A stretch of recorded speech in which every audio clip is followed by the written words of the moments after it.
Hello friends, मैं अनिता भास्कर आप सभी लोगों का अपने यूट्यूब चैनल पर स्वागत करती हूं। और हिस्ट्री में मैंने 15 क्वेश्चन लिए हैं और आशा करती हूं कि आपको वीडियो पसंद आएगी। पसंद आए तो लाइक शेयर कमेंट जरूर करें और चैनल पर नए हैं तो चैनल को सब्सक्राइब करना बिल्कुल ना भूलें। बेल आइकन जरूर प्रेस कर लें जिससे नई वीडियो की नोटिफिकेशन भी आपको मिलती रहे। चलिए फर्स्ट क्वेश्चन पे चलते हैं। फर्स्ट क्वेश्चन है, मौर्य साम्राज्य में पिंडकर एक कर था। तो जो पिंडकर था एक कर था और कैसा कर था? श्रम के रूप में दिया जाने वाला, या सिंचाई पर लगने वाला, या गैर कृषि उत्पाद पर लगने वाला, या एक ग्राम से संयुक्त रूप से संग्रहित। तो राइट ऑप्शन हो जाएगा हमारा ऑप्शन डी, एक ग्राम से संयुक्त रूप से संग्रहित पिंडकर जो था एक कर था। और भी बहुत सारे कर थे मौर्य साम्राज्य में जो बहुत ही इंपॉर्टेंट हैं, थोड़ा सा उसके बारे में भी बात कर लेते हैं। देखिए, एक कर था प्रणम, ठीक है, एक कर था और ये क्या था? निःशुल्क श्रम, ठीक है। प्रणम था संकट काल में, ठीक है, संकट काल में ये था। संकट काल में पूजा प्रजा द्वारा वसूला जाने वाला, ठीक है, संकट काल में ये प्रजा द्वारा वसूला जाने वाला, ठीक है।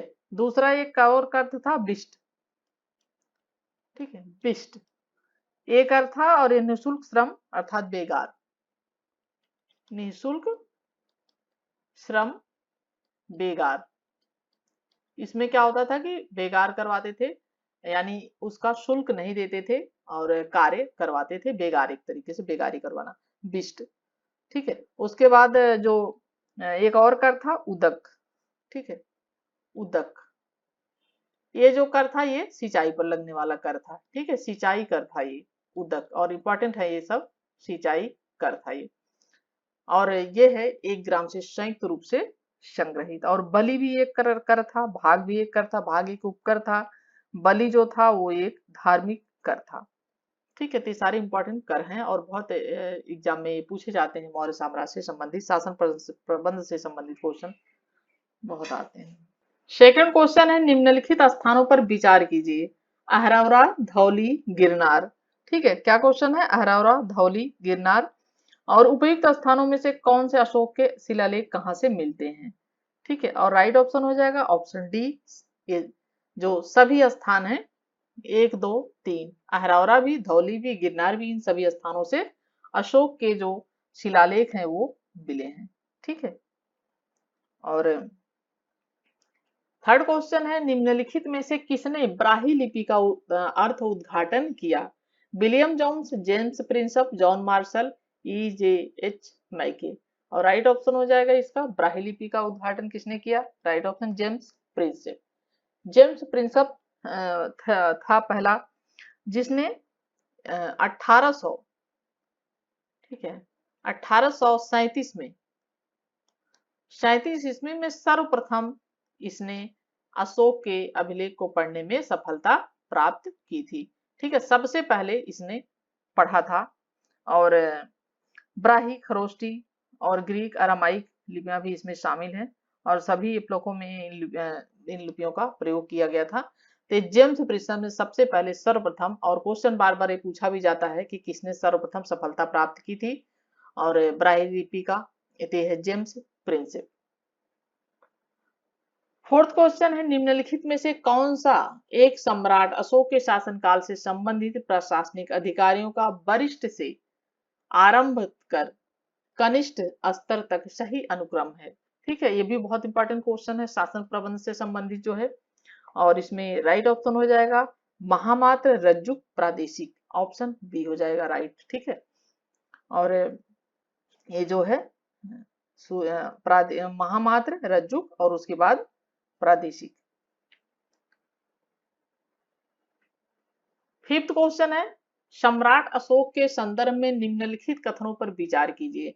अशोक का पुराणों में अंकित पूरा नाम अशोक वर्धन है, परंतु अपने अभिलेखों में उसने अपने व्यक्तिगत नाम का कभी प्रयोग नहीं किया। भारत में, सेकंड पॉइंट है, भारत में उपलब्ध एकमात्र पूरा लेखीय दस्तावेज जिसमें अशोक के नाम का उल्लेख हुआ है पश्चिमी क्षत्रप रुद्रदामन का अभिलेख है। उपयुक्त कथनों में से कौन से सही हैं? और राइट ऑप्शन क्या हो जाएगा? ऑप्शन डी, ठीक है। न तो एक न तो दो, दोनों ही कथन इसमें सही नहीं है। क्योंकि देखिए, अशोक का पुराणों में अंकित पूरा नाम अशोक वर्धन मिलता है। इसके अतिरिक्त अशोक के दक्षिण भारत में ठीक है, मस्की, और उसके बाद गुर्जरा, ठीक है, गुर्जरा और नेत्तूर, ठीक है, नेत्तूर तथा उद्गोलम, उद्गोलम, ठीक है। उद्गोलम है अभिलेखों में उसके व्यक्तिगत नाम अशोक का उल्लेख मिलता है। तो किस नाम का इसका मिलता है? अशोक, उसका जो व्यक्तिगत नाम था अशोक, इसका उल्लेख मिलता है। और मस्की और उद्गोलम अभिलेख जो है ये कहाँ पे है? ये है कर्नाटक, ठीक है, कर्नाटक में है ये।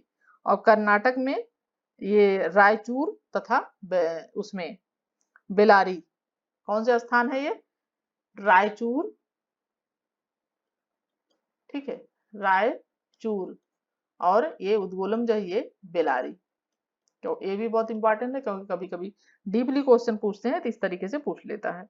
जबकि जो गुर्जरा है वो मध्य प्रदेश के दक्षिण दतिया से मिला है। ये गुर्जरा कहाँ है? ये एमपी में है, ठीक है। और किस जिले में? दतिया जिला। दतिया जिला बहुत ही महत्वपूर्ण है लेखन उससे अभिलेख इसमें साक्ष्य प्राप्त हुए हैं दतिया। तो दतिया जिला है, वहां से मिला है। और जो शक छत्रप रुद्रदामन के जूनागढ़ अभिलेख में अशोक के नाम का उल्लेख मिलता है। तो अशोक के नाम का जो उल्लेख मिलता है वो रुद्रदामन के जूनागढ़ अभिलेख से मिलता है। किंतु वह एकमात्र ऐसा अभिलेख तथा पुरेलेखी दस्तावेज नहीं है जिसमें अशोक के नाम उल्लेखित है, क्योंकि उसके स्वयं के अभिलेखों में इस तथ्य के प्रमाण मिलते हैं। तो इसमें दोनों ही बातें सही नहीं है। 6 क्वेश्चन है, अभिलेख जिससे प्रमाणित होता है कि चंद्रगुप्त का प्रभाव पश्चिम भारत पर था। कलिंग अभिलेख, अशोक का गिरनार अभिलेख, रुद्रदामन का जूनागढ़ अभिलेख, अशोक का सुपारा अभिलेख। और राइट ऑप्शन क्या हो जाएगा? ऑप्शन सी, रुद्रदामन का जूनागढ़ अभिलेख। चंद्रगुप्त मौर्य का पश्चिम में अधिकार था, इसका प्रमाण उसके किसी अभिलेख में नहीं है, लेकिन इसका प्रमाण कहाँ मिलता है? रुद्रदामन के जूनागढ़ अभिलेख में पता चलता है। और इससे मालूम होता है, ज्ञात होता है कि चंद्रगुप्त मौर्य ने पश्चिमी प्रांत में गवर्नर पुष्यगुप्त वैश्य, ठीक है, पुष्यगुप्त वैश्य, ठीक है, पुष्यगुप्त वैश्य को सौराष्ट्र प्रांत में झील का निर्माण करने की आज्ञा दी थी। ठीक है, जो हम सुदर्शन झील के बारे में पढ़ते हैं, तो झील का निर्माण करने की आज्ञा दी थी। और जब ये इतिहास में विख्यात है सुदर्शन झील, और इस झील का निर्माण कार्य अशोक के काल में ही हुआ था। और जब वहां नहर निकाली गई और रुद्रदामन के समय में इसका बांध टूट गया था, जिसकी मरम्मत रुद्रदामन ने अपने राज्यपाल शुभी किससे कराई थी? मरम्मत का कार्य शुभी शाक, ठीक है, शुभी शाक। तो इसका स्कंदगुप्त ने भी इस बांध की मरम्मत करवाई थी बाद में। डीपली क्वेश्चन पूछता है तो सारी चीजें पूछती हैं, तो ये बहुत ही इंपॉर्टेंट है। तो ये राइट ऑप्शन है रुद्रदामन का जूनागढ़ अभिलेख। 7 क्वेश्चन है, मेगास्थनीज के अनुसार पाटलिपुत्र का नगर एक समिति द्वारा शासित था और इस समिति में कितने सदस्य होते? 10, 15, 30, 40। तो इसमें कितने सदस्य होते थे? 30 सदस्य होते थे। देखिए, मेगास्थनीज के अनुसार पाटलिपुत्र नगर का शासन प्रबंध 30 सदस्यों का, ठीक है, होता था। मंडल करता था, 30 सदस्यों का एक कौन होता था? मंडल, वो करता था। और जो 6 समितियों में विभक्त था, कितनी समितियों में विभक्त था? 6 समितियों में। और प्रत्येक समिति में कितने सदस्य होते थे? 5 सदस्य प्रत्येक समिति में होते थे, ठीक है। तो इस तरीके से 30 सदस्य हो गए। 8 क्वेश्चन, निम्नलिखित में से कौन से राजवंश समकालीन थे? सातवाहन, मौर्य, शक। और राइट ऑप्शन क्या हो जाएगा इसमें? 1 और 3। सातवाहन और शक जो थे वो समकालीन थे। और इनमें सातवाहनों में मौर्य शासन काल में इनमें करीब 100 वर्ष का अंतर है, ठीक है। तो ये मौर्य नहीं है इसमें, ये है सातवाहन और शक जो थे ये समकालीन थे। और राइट ऑप्शन क्या हो जाएगा? 1 और 3, ऑप्शन डी, ठीक है। 9th क्वेश्चन है, वह भारत का एक शक शासक था जो कठियावाड़ की सुदर्शन झील का निर्माण मरम्मत करवाने के लिए प्रसिद्ध है। वह संस्कृत का महान प्रेमी था और उसने संस्कृत में जूनागढ़ शिलालेख लिखवाया। उपयुक्त परिच्छेद निम्नलिखित में से किस राजा का सबसे अच्छा वर्णन करते हैं? रुद्रदामन, चंद्रगुप्त द्वितीय, समुद्रगुप्त, विक्रमादित्य। राइट ऑप्शन हमारा जाएगा ऑप्शन ए, रुद्रदामन, ठीक है। इसका ऑप्शन क्या हो जाएगा? रुद्रदामन प्रथम। और अभी हमने बात की थी पिछले क्वेश्चन में किसने झील आदि की मरम्मत का कार्य करवाया था, तो ऑप्शन ए है रुद्रदामन, इसी के बारे में बात की गई है। 10th क्वेश्चन है, भारत में कुषाण वंश के संदर्भ में निम्नलिखित कथनों पर विचार कीजिए। इनका साम्राज्य केवल भारत के उत्तर पश्चिमी भाग तक ही सीमित था। शक संवत का आरंभ इनके शासनकाल में ही हुआ। भारत में पहली बार सोने के सिक्के इन्होंने ही जारी की। और 10th क्वेश्चन में जो राइट ऑप्शन क्या हो जाएगा, ऑप्शन बी हो जाएगा, केवल 2, सिर्फ यही सही है। शक संवत का आरंभ इनके शासन काल में हुए और कुषाण वंश के बारे में बात की जा रही है। तो देखिए ये इनका बहुत बड़ा काफी क्षेत्र था, वाराणसी से लेके इनका एशिया में खुरासान, अफगानिस्तान, इस पाकिस्तान के लगभग पूरे क्षेत्र ये सभी आते थे। और मथुरा में बहुत सारे कुषाण कालीन सिक्के, अभिलेख, मूर्तियों से पता चलता है कि पुरुषपुर या पेशावर के बाद भारत में उनकी दूसरी जो है राजधानी थी। और इसमें सब दूसरा सही है, क्योंकि सबसे प्रसिद्ध कुषाण शासक कनिष्क ने 78 ईस्वी में शक शासन प्रारंभ किया था। तो शक संवत का जो आरंभ हुआ था वो इन्हीं के शासन काल में हुआ था, कनिष्क के शासन काल में, ठीक है, और 78 ईस्वी में। तो ये दूसरा पॉइंट जो है वो सही है। और कथन 3 भी सही नहीं है, क्योंकि सोने के सिक्के जो है सर्वप्रथम किसने जारी किए थे, कुषाणों ने नहीं, इनसे पहले किसने जारी किए थे, इंडो ग्रीक, ठीक है, इंडो ग्रीक ने सर्वप्रथम शुद्ध सोने के सिक्के इन्होंने जारी किए थे। तो राइट ऑप्शन हो जाएगा ऑप्शन 2, बस सही है, और बाकी फर्स्ट और सेकंड इसमें गलत है। 11th क्वेश्चन है, इंडियन नेशनल कैलेंडर भारतीय राष्ट्रीय पंचांग 78 ईस्वी में आरंभ होने वाला शक पंचांग पर आधारित स्थिति का क्या महत्व है। तो देखिए यह क्या है, ये कनिष्क के राज्यरोहण का प्रतीक है। इस समय 78 ईस्वी में क्या हुआ था, कनिष्क का राज्यरोहण हुआ था, ठीक है। 12 क्वेश्चन है, हालांकि वह विदेशी था किंतु भारत में बस गया, उसने पहला लंबा शिलालेख विशुद्ध संस्कृत में जारी किया।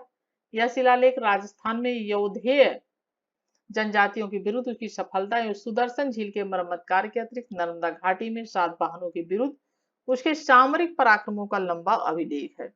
उपयुक्त विवरण सर्वोत्तम से निम्नलिखित किस राजा या शासक के बारे में बात की जा रही है। राइट ऑप्शन हमारा हो जाएगा रुद्रदामन प्रथम के बारे में बात की जा रही है, ऑप्शन बी राइट हो जाएगा, ठीक है। रुद्रवाहन दामन प्रथम ने सातवाहन साम्राज्य के पतन में इसने महत्वपूर्ण भूमिका भी रुद्रदामन ने ही निभाई थी, ठीक है। और संस्कृत का में शिलालेख जूनागढ़ का है वो इसने लिखवाया था। 13 क्वेश्चन है, सातवाहनों की सामरिक प्रणाली के संबंध में निम्नलिखित कथनों पर विचार कीजिए। सातवाहन शासकों में उत्तराधिकार मातृवंशीय होता था। उन्होंने कभी भी वर्ण व्यवस्था से इतर विवाह संबंध नहीं किए। राइट ऑप्शन क्या हो जाएगा, न तो एक सही है न तो 2 सही है, ऑप्शन डी हो जाएगा। क्योंकि देखिए ऐसा नहीं है, इन्होंने इनका जो सातवाहन शासक थे उनका मातृवंशीय होता नहीं होता था, लेकिन माता के नाम से इनका जो शासन चलता था वो माता के नाम पे, जैसे गौतमी पुत्र सातकर्णी, ठीक है, गौतमी पुत्र, इस तरीके से माता के नाम पे इनका नाम चलता था, लेकिन मातृवंशीय नहीं होता था, पितृसत्तात्मक में होता था। और जैसे वशिष्ठी पुत्र पुलमावी, तो इस तरीके से इनका नाम चलता था। और जैसे विवाह की बात की गई है, तो जो शक राजा था रुद्रदाम वशिष्ठी पुत्र पुलमावी था, जो उसने शकों के साथ भी और जो रुद्रदामन की पुत्री थी उसके साथ उसने विवाह किए थे। तो ये भी कथन इसलिए सही नहीं है, इन्होंने इतर भी अलग भी उससे विवाह संबंध स्थापित किया था। 14 क्वेश्चन है, विक्रम एवं शक संवतों में कितना वर्षों का अंतर है, ठीक है, 57, 78, 135, 320, राइट ऑप्शन हो जाएगा 135 वर्षों का अंतर है, ऑप्शन सी। क्योंकि ये क्या है, 57 ईस्वी पूर्व, ठीक है, ये ईस्वी पूर्व है, जबकि ये क्या है 78 ईस्वी, ठीक है। तो आप जोड़ेंगे तो 135 वर्ष बैठ जाइए, 57 ईस्वी पूर्व की बात की गई है, और ये 78 ईस्वी, तो 78 साल तो ऐसे ही हो गए, बाकी वो 57 ईस्वी पूर्व जो उतने साल बैठते हैं वो मिला देंगे तो 135 वर्ष इसमें आ जाएगा। 15 और लास्ट क्वेश्चन है, निम्नलिखित कथनों पर विचार कीजिए। दक्षिण भारत में इक्ष्वाकु शासक बौद्ध मत के विरोधात्मक थे। पूर्वी भारत के पाल शासक बौद्ध मत के समर्थक थे। ठीक है, उपरोक्त कथनों में कौन से कथन है जो सही है? और राइट ऑप्शन हो जाएगा केवल दूसरा कथन जो है वो सही है, केवल 2। ठीक है, तो ये राइट ऑप्शन क्या हो जाएगा? जो पूर्वी भारत के पाल शासक थे वो बौद्ध धर्म के ये समर्थक थे और बौद्ध मतावलंबी थे। और जैसा कि अयोध्या के प्रमुख इक्ष्वाकु वंश के माने जाते थे। और आंध्र में ठीक है इक्ष्वाकु वंश का शासन था और इस वंश में यहाँ कुल 7 शासक हुए, जिनकी लगभग सभी रानियां जो थी वो बौद्ध मतावलंबी थी। ठीक है, बौद्ध मतावलंबी थी ये सभी रानियां। ठीक है, और नागार्जुन कोंडा स्थित मूर्तियों में बौद्ध की विशाल मूर्तियां शामिल हैं। और इक्ष्वाकुओं ने वैदिक अध्यात्म का पालन किया था, किंतु इन्होंने सदैव बौद्ध धर्म का इन्होंने समर्थन किया था। ठीक है, इन्होंने सदैव बौद्ध धर्म का समर्थन किया था। और बंगाल में पाल शासक के दौरान बंगाल महत्वपूर्ण बौद्ध केंद्र के रूप में उभरा और ऐसा पाल वंश द्वारा बौद्ध मत के समर्थन के कारण ही हुआ था। ठीक है, तो ये विरोधात्मक नहीं थे ये, बल्कि समर्थक थे। तो हमारा राइट ऑप्शन ऑप्शन बी हो जाएगा। कथन एक सही है, एक गलत है लेकिन दूसरा सही है। और इसी के साथ फिर नेक्स्ट वीडियो मिलते हैं। Thank you for watching video. Like share comment जरूर करें। Thank you.